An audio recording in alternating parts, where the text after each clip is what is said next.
नमस्कार, आदाब, सत श्री अकाल। मेरा नाम नितिन शर्मा है और मैं अपनी टीम बी ब्रेन टीजर की तरफ से आपका तहे दिल से स्वागत करता हूँ। जी हाँ, मैं आज आपको बताने वाला हूँ अपने एंसेस्टर्स के बारे में, यानी अपने पूर्वजों के बारे में। जी हाँ, मैं जैसे आपको एक एग्जाम्पल बता रहा हूँ कि जब भी हम अपने पूर्वजों की बात को रखकर उस प्रतिक्रिया को करते हैं, उस एक्टिविटी को करते हैं या उस काम को करते हैं, तो उसके पीछे एक साइंटिफिक रीजन होता है। लेकिन कुछ लोगों ने उसको डिस्टॉर्ट कर दिया है, यानी उसको तोड़ मरोड़ दिया है और जनरलाइज कर दिया है, मतलब अपना खुद का बना दिया है। जैसे मैं आपको बताता हूं कि क्यों। जैसे फॉर एग्जांपल हम नहा धो के फ्रेश होके अच्छे साफ कपड़े पहन के और हाथ में थाली लेके जब मंदिर की तरफ जाते हैं तो हमारे मन में बहुत विचार चल रहे होते हैं। हमारे ऑफिस में ये हो गया, मेरे ऑफिस में ये हो गया, मेरी बॉस सैलरी काट दी, मेरी ये हो गया, मेरा फलाना हो गया, मेरा ढिमकाना हो गया।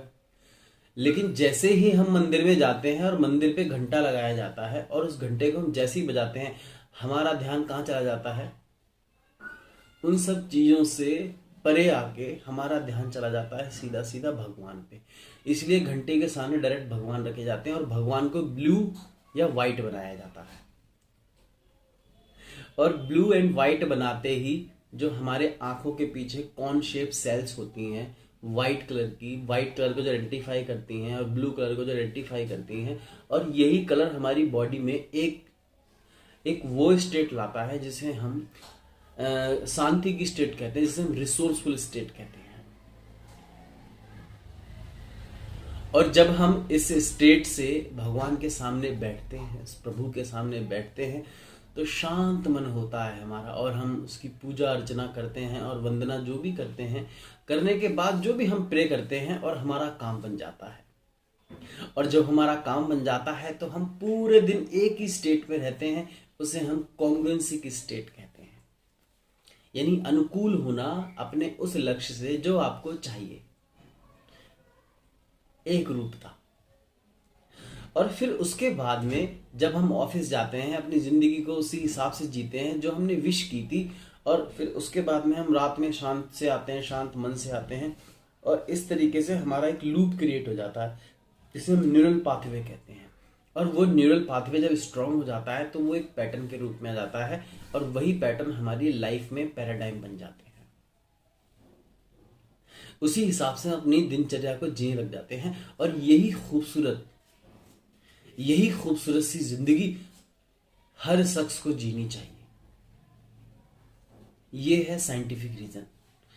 अब आप देख लीजिए आपके चारों तरफ, या आप खुद कहीं ऐसा ढोंग का हिस्सा तो नहीं बन रहे हैं, ऐसे खोखलेपन का, इस होलीनेस का हिस्सा तो नहीं बन रहे हैं कहीं अपनी। वैसे आपने देखा होगा मंदिरों में बहुत सारी चीजें ऐसी होती हैं, नेगेटिविटी होती है, वहां पे बहुत सारी चीजें, लड़ाई दंगा, पता नहीं क्या क्या, लोग भीड़ भाड़ धक्का मुक्की। अरे भगवान के घर गए हो तो शांत मन से जाओ।